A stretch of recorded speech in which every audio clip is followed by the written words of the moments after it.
Nesta edição do especial para o aniversário do município de São José do Cedro, nós vamos tratar sobre o ciclo econômico da madeira e a transformação da atividade ao longo dos últimos anos. Hoje vamos conversar com o professor Paulo Ricardo Bavaresco, que é graduado em História, tem mestrado em Desenvolvimento Regional e doutorado em Ciências Sociais. Ele atualmente é professor titular e pesquisador da UNOESC em São Miguel do Oeste. Bem-vindo à Rádio Integração, professor. Inicialmente, quando começa de fato o ciclo da madeira aqui na região extremo-oeste de Santa Catarina e o que o motivou? Minhas saudações aos radioouvintes. É uma satisfação enorme poder compartilhar com vocês um pouco dos nossos estudos sobre a região oeste, extremo-oeste do estado de Santa Catarina. Nos últimos tempos venho me dedicando aos estudos, publicando também alguns materiais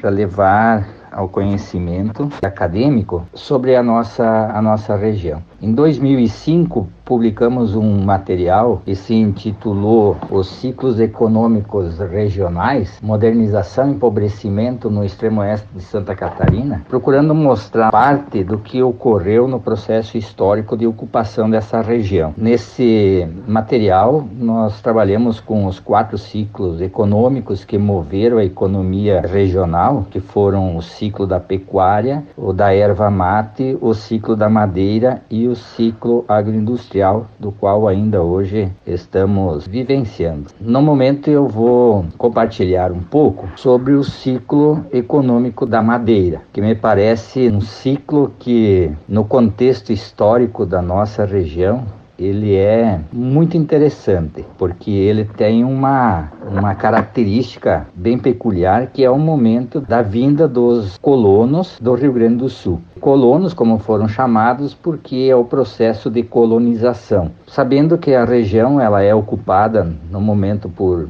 caboclos, alguns grupos indígenas bastante dispersos na região oeste, mas que existe uma vivência cultural própria desses grupos. Com a vinda do imigrante, esse colono que vem do Rio Grande do Sul para o estado de Santa Catarina, é um momento bem peculiar da nossa história, porque há um interesse governamental de ocupação da região oeste, que para eles é vista como uma região praticamente abandonada, e fazer a ocupação desse espaço é uma carga muito pesada para o Estado. Portanto, o governo cria uma política diferenciada, que é distribuir glebas de terras para empresas colonizadoras. Essas empresas recebiam as áreas de terra e deveriam promover a colonização, abrir estradas e integrar esta região ao restante do estado. Visto que essas empresas colonizadoras já tinham experiência no Rio Grande do Sul, portanto, para eles fazer essa ocupação na região não era muito difícil, e sabendo que iriam ganhar muito, pois o governo distribuía essas glebas gratuitamente para empresas colonizadoras que deveriam promover então a ocupação. No primeiro momento, as empresas, quando chegam na região, vão estruturar uma madeireira. Dada a riqueza de árvores, a riqueza da nossa mata, com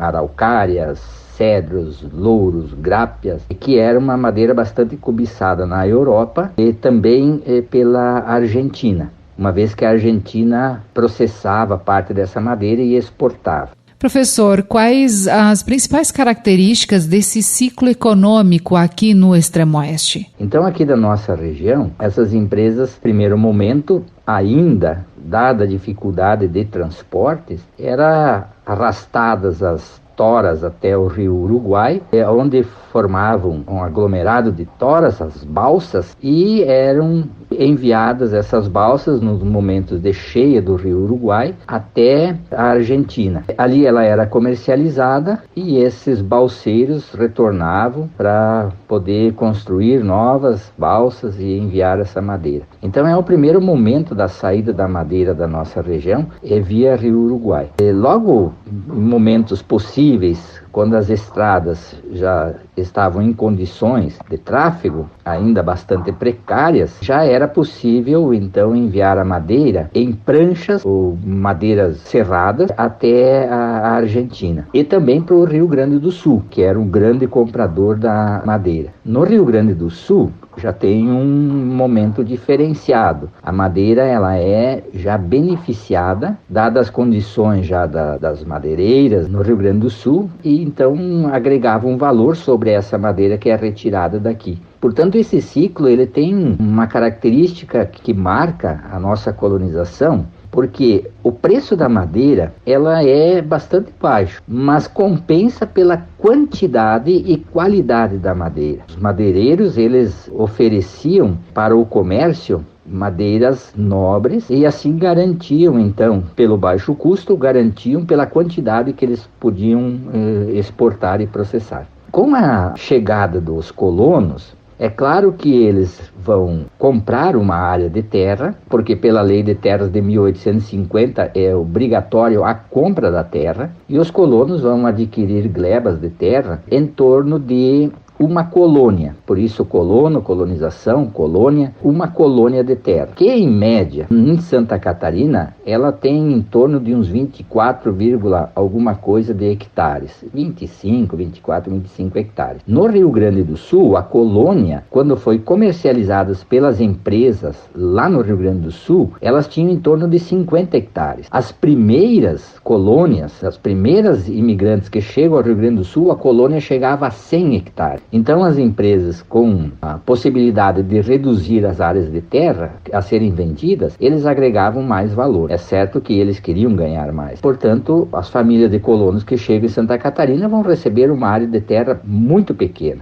E é certo que, com a vinda dessas famílias do Rio Grande do Sul para Santa Catarina, eles vêm para continuar a sua vitalidade. A família vem com o intuito de produzir a alimentação, comercializar o possível para poder pagar a terra que financiada pela empresa colonizadora. Portanto, com a chegada dos colonos, a primeira coisa que vão fazer é retirar a mata que está em cima da terra e abrir espaço para a produção agrícola. Aí era possível, então, comercializar algumas árvores que ainda sobrou, que as empresas não haviam tirado, para dar um início econômico para essas famílias, já que eles vinham do Rio Grande do Sul com pouco ou quase nada para sobreviver. Então, com a chegada deles, logo começa a derrubada da floresta e dando espaço para a agricultura. A agricultura é o necessário de produzir milho, feijão, mandioca, batata para a sobrevivência da família. E claro que nem toda a madeira era possível ser comercializada, porque as empresas também não tinham interesse em madeira que não fosse uma madeira nobre. Portanto, muita madeira foi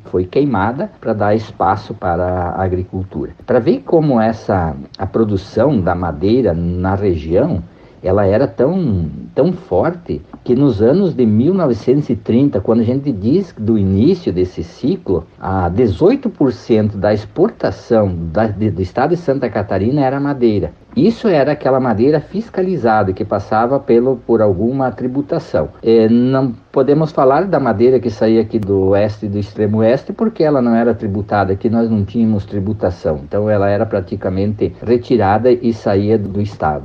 No ano de 1938, 27% da exportação do estado é a madeira. E nos anos de 1945, nós chegamos a 35% da exportação do estado de Santa Catarina sendo a madeira. E mesmo prejudicado nos anos de 1939, 40, 41, 42 pela Segunda Guerra Mundial, que impedia muita a exportação para a Argentina, mesmo assim muita madeira saía via Rio Grande do Sul. Portanto, ele era o auge do ciclo econômico da madeira. Basta ver que a exportação da madeira do oeste, nós tivemos inclusive o grande conflito do Contestado, quando a empresa norte-americana construía a estrada de ferro, retirava a madeira e enviava para os Estados Unidos, principalmente a Araucária. Então, era uma riqueza muito grande o nosso oeste em madeiras. Dá para dizer que esse ciclo foi encerrado aqui na região ou, a partir de algum momento, ele começa a perder força diante de outro ciclo econômico? E quando isso se dá? Já nos anos de 1950, essa madeira começa a reduzir por conta da retirada em grandes quantidades e inicia já uma produção diferenciada, ou seja, a suinocultura começa a aparecer como uma alternativa viável para a economia da região. Uma vez que as famílias necessitavam de produzir algo para comercialização, porque eles precisam honrar o compromisso da terra adquirida com a empresa. Portanto, a empresa financiava essa terra em 1, 2, 3, 4, até 5 anos para pagarem, e era necessário então honrar os compromissos a cada ano com um valor monetário. Aí a subsistência da família com a produção agrícola, ela precisa ser em parte comercializada, ou seja, é necessário produzir um excedente agrícola. Então a suinocultura parecia ser uma alternativa, com a comercialização da banha, uma vez que a carne podia ser consumida na propriedade para a família, mas a banha ela seria uma alternativa de comercialização. Então esse é um marco muito interessante do ciclo econômico da madeira. Veja que também nesse período da ocupação, da vinda dos imigrantes, dos colonos do Rio Grande do Sul, tem a intenção, o princípio da cultura desse grupo que migra para cá, não é o comércio da madeira. O princípio deles é a aquisição de uma área de terra e a produção para a subsistência das famílias, claro, gerando excedente para o pagamento dessa gleba de terra. Agora, a madeira, ela passa a ser uma alternativa econômica, uma vez que existem inúmeras madeireiras na região, do qual é possível você comercializar. E a partir daí, então, você ter um retorno financeiro que possa ser poupado para depois futuro pagamento. Já nos períodos dos anos 1950, como eu falava, começa a decadência disso, ou seja, as áreas de terra já não tem mais toda aquela mata, já não temos mais tanta madeira e inicia então, nós vamos dizer, o início do ciclo da agropecuária. Esse ciclo, claro, ele também tem um certo período para a construção, quando a agricultura, a agropecuária passa a ser o centro econômico da nossa região. Professor, quais os reflexos mais notáveis desse ciclo econômico da madeira na nossa atual organização aqui do Extremo-Oeste? O ciclo da madeira, ele deixou para nós alguns, claro, o primeiro momento, o grande impacto ambiental pela retirada da quantidade de madeira da mata, deixou a nossa região praticamente com muito pouco, ou seja, 2% da mata nativa, que é bastante pouco, e também as madeireiras aos poucos vão fechando as portas, vão migrando para outras regiões, para o Paraná, principalmente o Mato Grosso. Muitas migraram e muitas também fecharam as portas e passaram a se dedicar a outras alternativas. Porque nesse período não havia um consenso e também não havia uma política governamental, uma política pública que incentivasse um modelo de reflorestamento, que se produzissem outras árvores ou que se reflorestassem áreas para dar continuidade. Portanto, não foi um ciclo que poderia se tornar ou ter uma sustentabilidade, Foram pouquíssimas as madeireiras na nossa região, no oeste do estado, que tiveram depois um reflorestamento com árvores exóticas, que hoje são ocupadas principalmente na indústria moveleira, e foram muito poucas. Portanto, o restante, elas tendem a desaparecer. Algumas madeireiras que ainda continuam procurando se manter sustentável na produção da madeira, que hoje é bastante utilizada na nossa indústria moveleira, que tem se destacado, inclusive no oeste, no extremo oeste, com a produção de móveis e que ainda alavancam as exportações do estado também, não se tornando, na verdade, um ciclo, porque ainda nós temos no agronegócio, na agropecuária, nosso grande movimento econômico. Mas, enfim, esse ciclo econômico, ele vai aos poucos, claro, em decadência, pelo motivo do fim também da madeira na nossa região.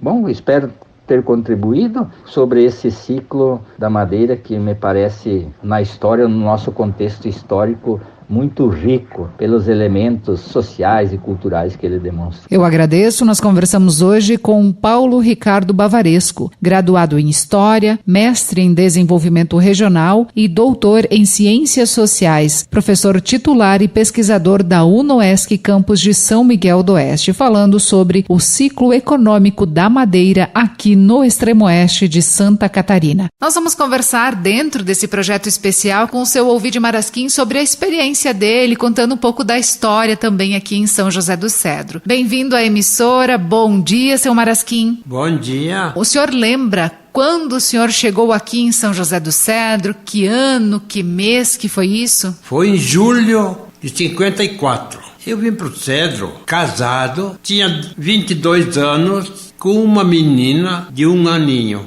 Vim para o Cedro como carpinteiro. Mas se deu um negócio aí que comprei uma parte da oficina do Lauro Rockenbacher. Então trabalhei 7 anos na carpintaria do Lauro, tendo parte interessada como sócio da carpintaria. Eu e o Lauro Rockenbacher. O senhor veio de qual cidade? Vim de Xaxim, Santa Catarina. Sou Barriga Verde. E lá, naquela cidade, o senhor já trabalhava como carpinteiro? Sim, eu trabalhava de carpinteiro em construção de casa. Mas como vim para o Cedro, então deu um negócio com a carpintaria. Então de carpinteiro mudei para marceneiro. O que diferencia as duas funções? Carpinteiro é construção de casas, é a tal de carpinteiro. Mas depois mudou para marcenaria. Marcenaria nós fabricávamos roupeiros, abertura, enfim, tudo o que eu precisava de tipo assistência de família, nós fabricávamos. Eu e o Lauro Rockenbacher. 7 anos eu fiquei com a carpintaria. Depois eu negociei com o Pedro Scholl, o falecido pai dele. Negociei a minha parte que eu tinha da carpintaria e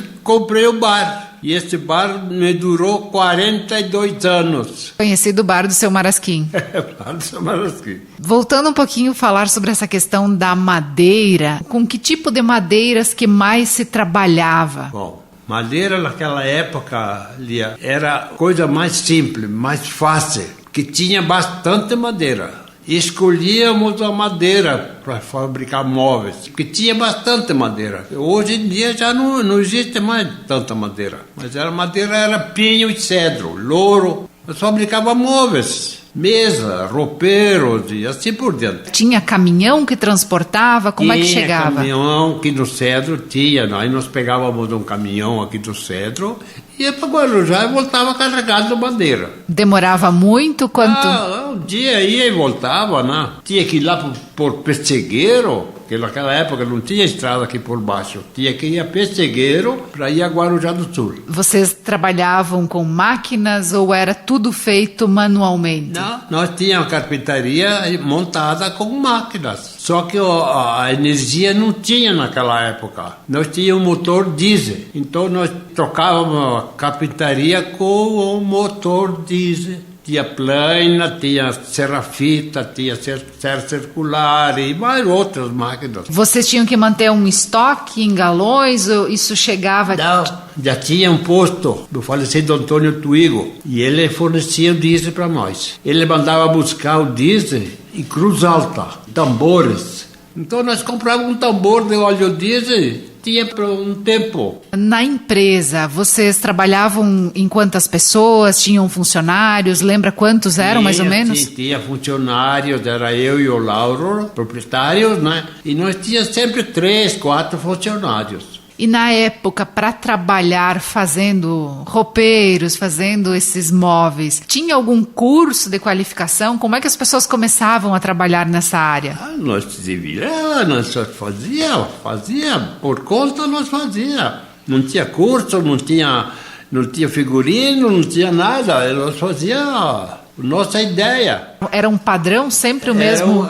Não mudava o tipo do roupeiro. Nós mudávamos. E não fazia só um tipo, fazia vários tipos de roupeiro. Tendo roupeiro, nós fazia cama, porque naquela época não existia cama para comprar. Então nós fazia cama, fazia mesa, enfim, tudo que eu precisava dentro de casa, né? Naquela época nós fabricávamos tudo de madeira. Hoje em dia fabricam de alumínio, de ferro.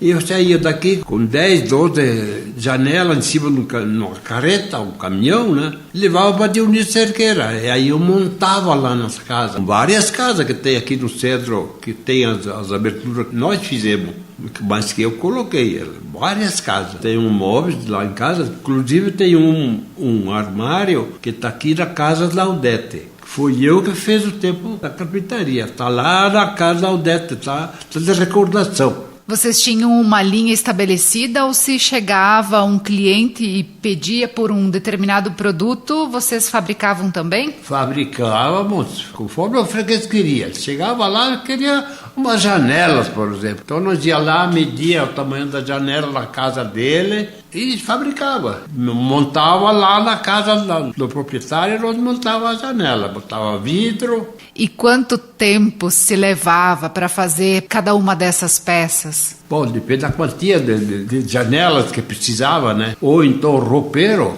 Roupeiro nós fabricávamos 2, 3 por semana. Não era muito, não, era pouquinho. Cores, tudo isso vocês já usavam ou a base era verniz? A base era verniz, isso mesmo. Nós comprávamos verniz do seu pai, do falecido Lario Zimmer. Ele tinha uma loja, então ele tinha uma tintazinha lá.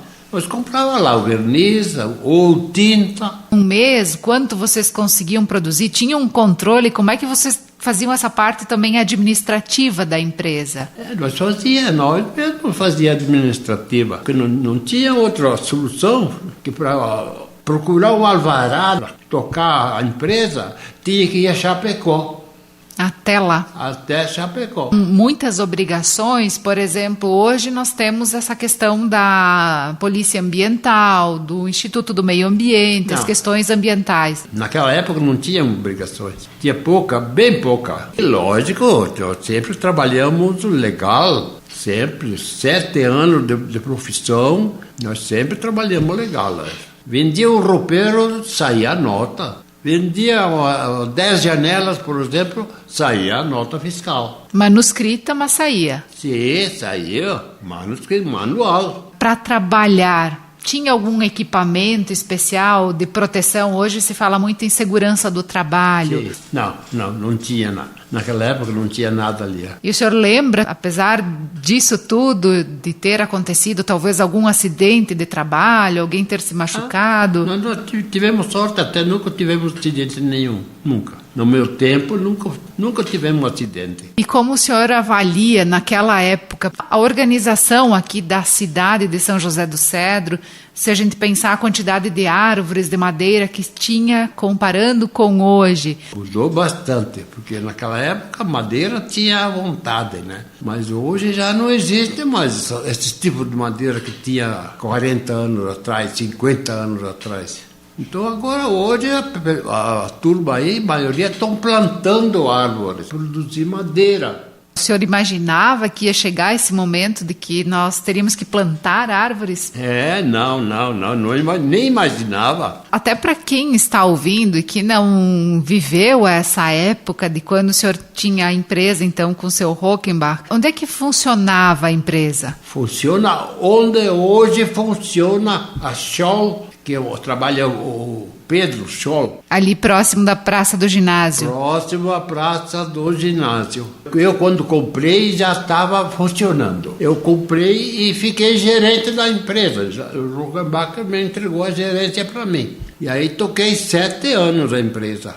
Eu e o Lauro, mas o Lauro, ele mais trabalhava dentro da empresa. E eu saía, comprava madeira, ia colocar abertura nas casas. Como é que se negociavam as madeiras? Vocês calculavam um metro cúbico? Sim, calculava o metro cúbico. Nós comprávamos madeira e media o metro cúbico e pagava o valor do metro cúbico. O metro cúbico dá 2 dúzias de madeira. Que moeda que era naquela época? Quanto custava? Era cruzeiro naquela época ali. Era cruzeiro. Por exemplo, para fazer um roupeiro, quanto precisava de madeira? Para fazer uma janela, tem alguma base ainda? Bom, janela nós fazia de louro. Então nós comprava, vamos dizer, uma carga de louro num caminhão aí aqui do Cedro, lá na serraria, trazia para a carpintaria. Aí nós cortava lá o que precisava para fazer esses 10 janelas e o resto ficava para a próxima. A madeira que vocês não utilizavam, faziam alguma coisa? O que faziam com isso? A sobra da madeira, sabe o que nós fazia?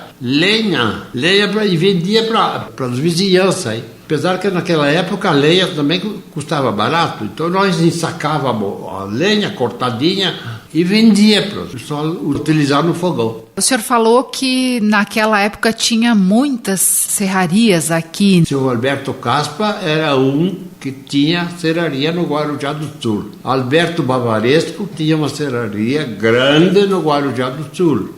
Mais uns ali que tinha serraria. Todos eles captavam madeira aqui da região mesmo? Sim, captavam madeira da região. Hoje é preciso cuidar o tamanho, esperar. Não, derrubava a hora que queria. A hora que queria, uma árvore, iam lá no mato, derrubavam e puxavam a serraria, encerravam e vendia para nós. Com os compradores de vocês, como é que vocês negociavam esses móveis? Nós trabalhava quase só sob encomenda. O freguês vinha lá, encomendava as aberturas, encomendava os móveis e nós fabricava, sob medida, né? E o pagamento? A gente sabe que na época o dinheiro que circulava era diferente, né? É bem assim. O dinheiro naquela época era dinheiro vivo, não era cheque, não era cartões era dinheiro vivo. E depois, o senhor disse que ficou por 7 anos e aí apareceu, então, esse negócio de ir para o ramo do comércio. Isso. Como é que fica a ligação do senhor com o setor? Aí eu trabalhei uns 10 anos no Bar Marasquim, Bar Catarinense se chamava naquela época. Daí surgiu uma vaga para mim trabalhar na fábrica de trilhadeira, na ISMA. Com o seu Balduino Schneider, hoje falecido. Então trabalhei 16 anos lá. E a dona Elvira, que tocou o bar. Ela e o Cid Fopa, que era meu sobrinho. Está aí hoje ainda. E aí mudou as coisas, né? Fiquei 16 anos na ISMA. Saímos da ISMA, eu e o Valdomiro, deixamos o dinheiro em caixa, deixamos as contas tudo em dia. Naquela época a ISMA fabricava... Trilhadeiras. O forte era trilhadeira. Nós fabricava, nós tínhamos uma época lá que nós tínhamos 120 empregados, olha. Nós fabricava outras máquinas pequenas também, não era só trilhadeira, mas o forte era trilhadeira. Para fazer o esqueleto da trilhadeira era de madeira dura. Tinha uns 3, 4 funcionários que só faziam aquilo. Depois faziam a trilhadeira dentro daquela armação. E essa madeira dura que o senhor diz era essas mesmas de cedro, louro, ou tinha alguma... Não, a maioria era grápia. Naquela época tinha bastante grápia e era tudo grápia ou cabriúva, madeira de lei. Nós ia comprar essa madeira da serraria, nós comprava lá 2, 3 cargas, bastante, porque ocupava bastante madeira, né? E vendiam aqui para o extremo oeste, para outras regiões também? De Santa Catarina e o sudoeste do Paraná, onde eu vendia. Eu ia para o Paraná, ficava uma semana visitando freguesas, Cascavel e Rondão e Pato Branco. Eu tinha uns fregueses certos lá.